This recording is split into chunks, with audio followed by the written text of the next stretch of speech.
So much incredible positive energy. The first procession we've had, shaking everybody's hands since March of 2020. Ben and Judah and Ben's 5 children, I think.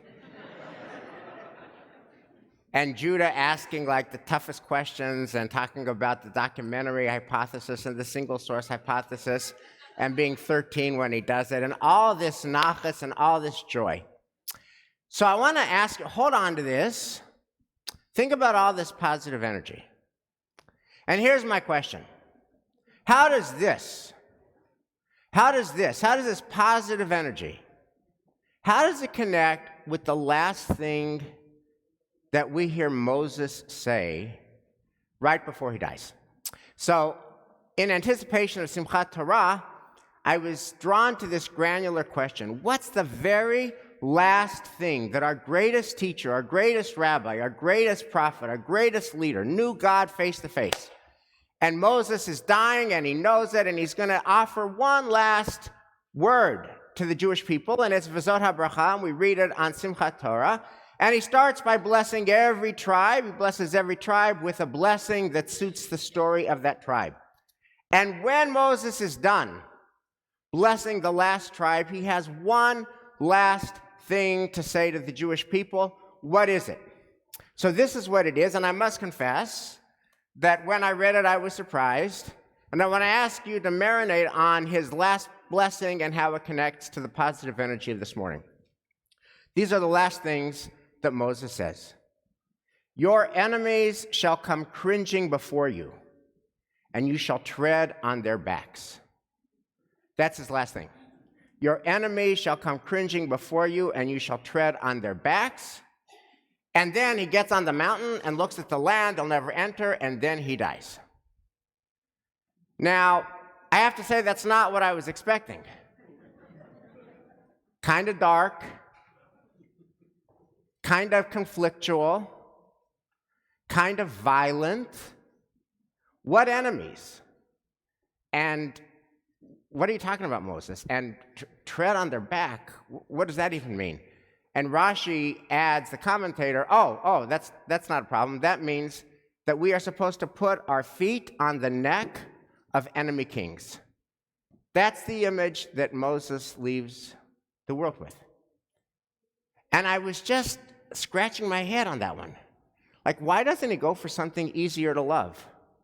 And something that's more resonant with his basic messages, which is love God, love Torah, follow Torah, build a just and decent society, take care of the vulnerable and the poor. But no, we don't get that. We get enemies, we get step on their backs, we get conflict. Why? What was his message to the people then? And since it's eternal, since it is, as Judah mentions from some of the seniors that he talked to, it's instruction for us now. What is Moses saying to us now with his final words? So that question, thinking about Moses' message then and now, made me dwell. I've been dwelling all week on a very uncomfortable question. It's a question I don't like. It's a question we cannot duck. And the question simply is this: how are American Jews getting treated today in our society, in our country? Are American Jews treated in the same way as other groups of citizens, as other minorities in our country? Or is there something else going on?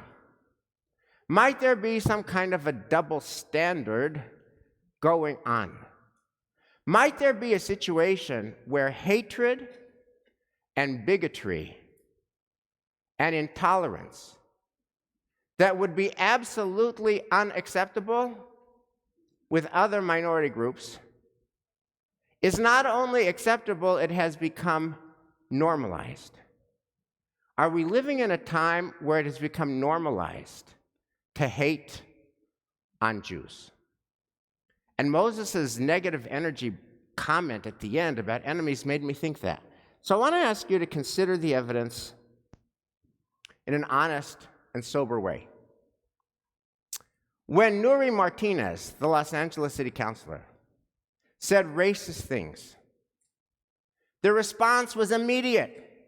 Hordes of people came to city council with signs that said, "Bye-bye, Nuri, bye-bye, Nuri." There was a hue and cry, as there should have been. Her resignation was demanded, and it was tendered, as it should have been. There is zero tolerance for racism in our country, as there should be zero tolerance for racism in our country. Bye-bye, Nuri. When Tom Brenneman, who was the announcer for the Cincinnati Reds for 30 years, now do the math. There are 9 innings in a game, and then sometimes there are extra innings. Think about how many innings Tom Brenneman announced for the Cincinnati Reds over the course of his life. When he was caught on a hot mic making a homophobic comment, he resigned effective immediately. He says in that broadcast, "I think this is going to be my last broadcast," and he was right. There is zero tolerance in our society, as there should be zero tolerance in our society for homophobia. There is zero tolerance for racism, zero tolerance for homophobia. Now, is the same standard applied to the Jewish people?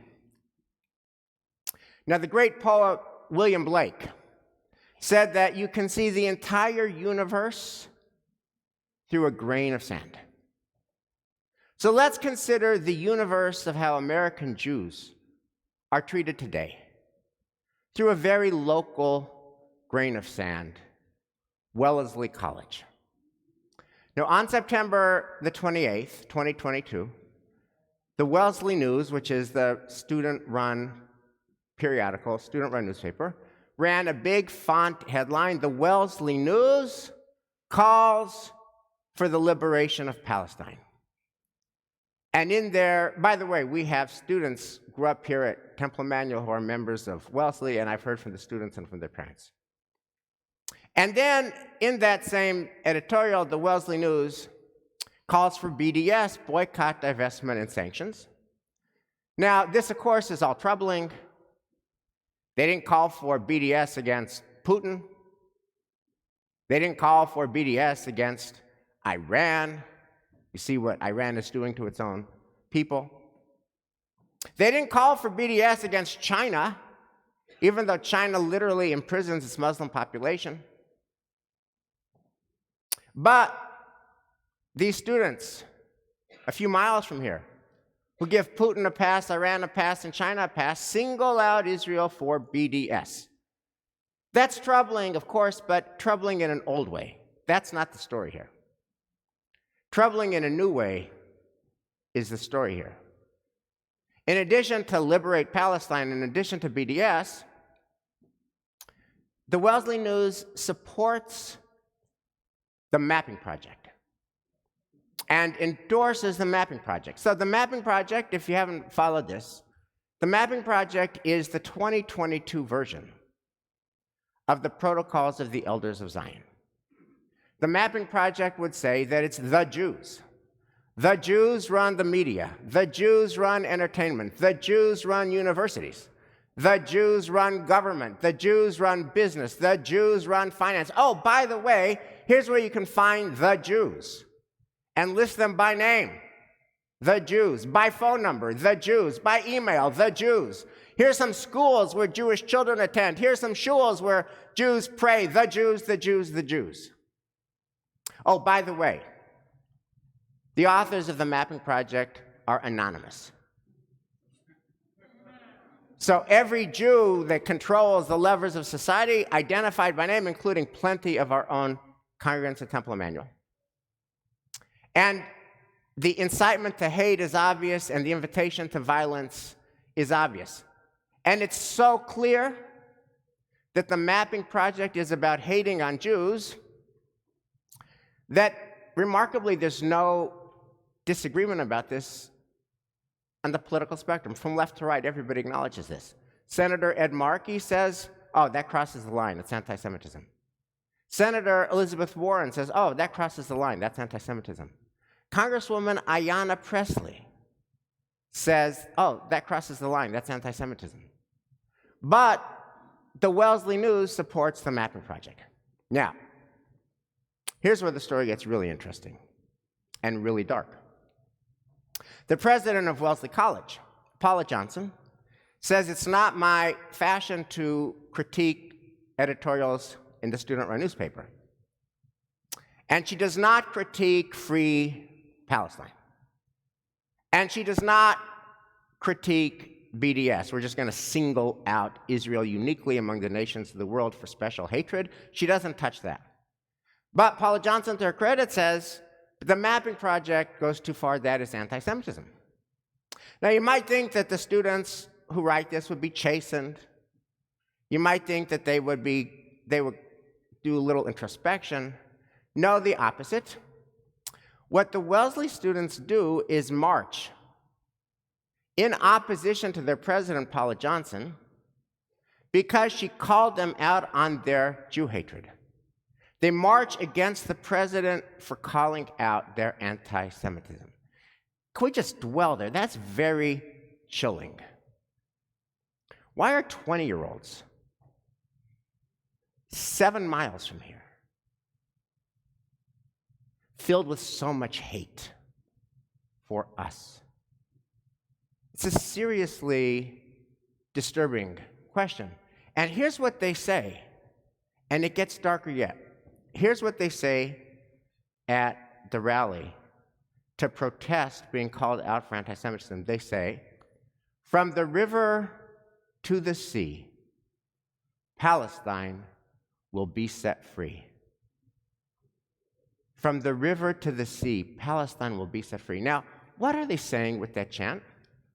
So, as we all know, there are 6 million Jews living in Israel. There are actually more than 6 million Jews living in Israel. And when these students say, from the river to the sea, Palestine will be set free, what they are in fact saying is, one Holocaust is not enough. After all, where are 6 million Jews who, according to their desires, would no longer have a home? Where are they going to go? Not their issue. So these students would not tolerate for a second Nuri Martinez's racist comments. And they would not tolerate for a second Tom Brenneman's homophobic comments. But these students do not care about 6 million. The second 6 million. And that is a double standard. And that is a double standard. How is it that people who have absolutely no tolerance for hate against all other minority groups have it for Jews? In fact, it's worse than that. And I think this is what we have to reckon with. What's the Wellesley News mean? It means that it is now officially okay to hate on Jews. Hatred on Jews has gone mainstream. In fact, it's current, it's in vogue, it's fashionable to say that the creation of Israel was a moral mistake. That's what they're saying. That's what they're saying. From the river to the sea, Palestine will be free means Israel should never have been created in 1948. It's an ongoing moral mistake. We have to rectify this ongoing moral mistake. Now, here's the question. Why is it so hard to combat this? And what do we do about it? So I've been thinking about this a lot, and I want to offer up 2 reasons why I think the Jewish community, myself very much included, has been very slow and ineffective at dealing with this kind of spiraling and very terrifying hate.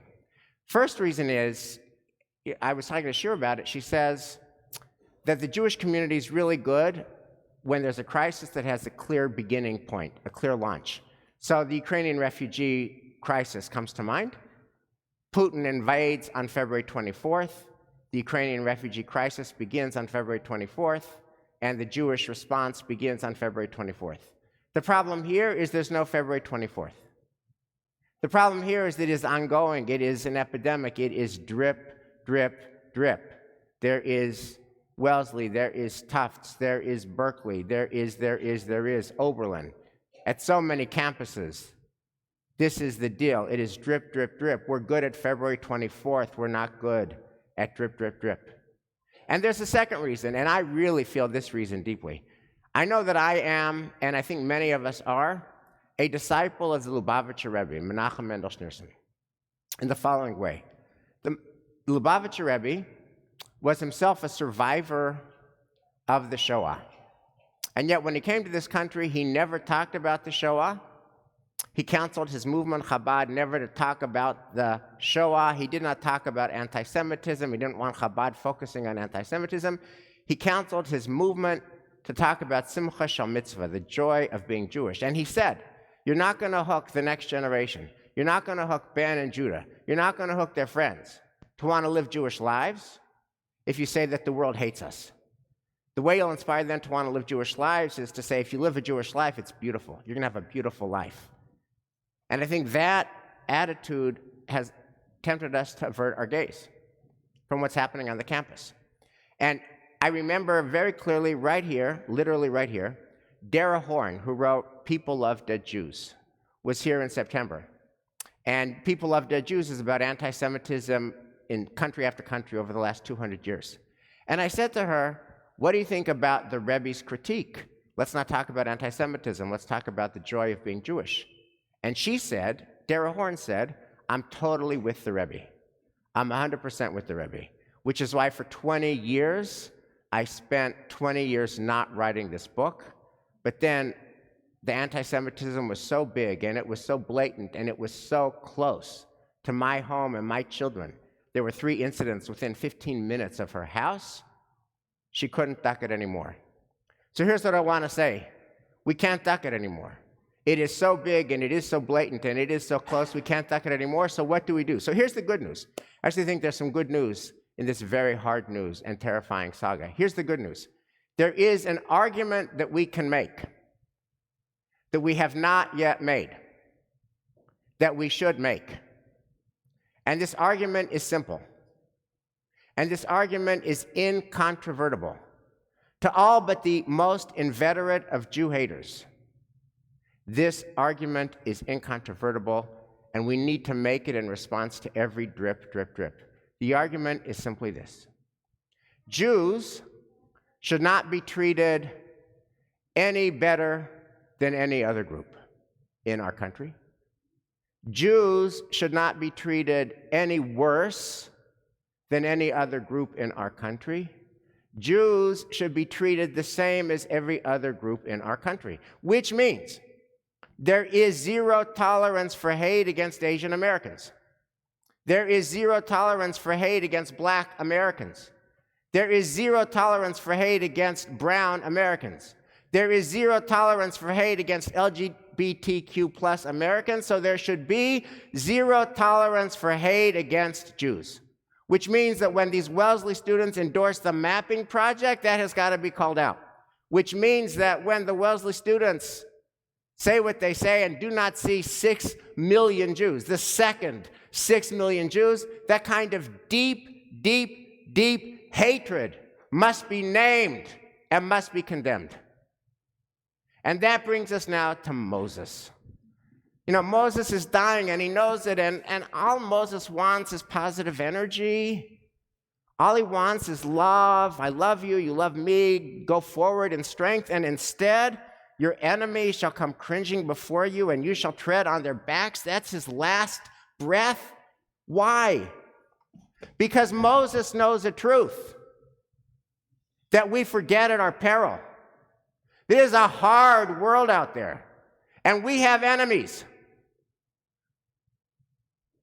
And if we don't take care of our business with our enemies, we can't do all of our lofty and noble ideals. Dead people can't implement noble and lofty ideals.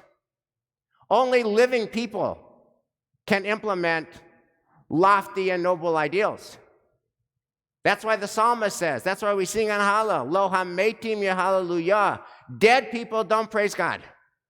Moses gets that. And with his last breath, he wants to remind us of this hard fact. So let's take care of our own business. Let's defend ourselves. Let's defend Israel's right to thrive ever stronger in year 75 and beyond, forever and ever and ever. And then once we've made sure that we get to live, then let's work with all people of good faith and goodwill and build the society of decency and humanity and compassion that we all aspire to build. Shabbat Shalom.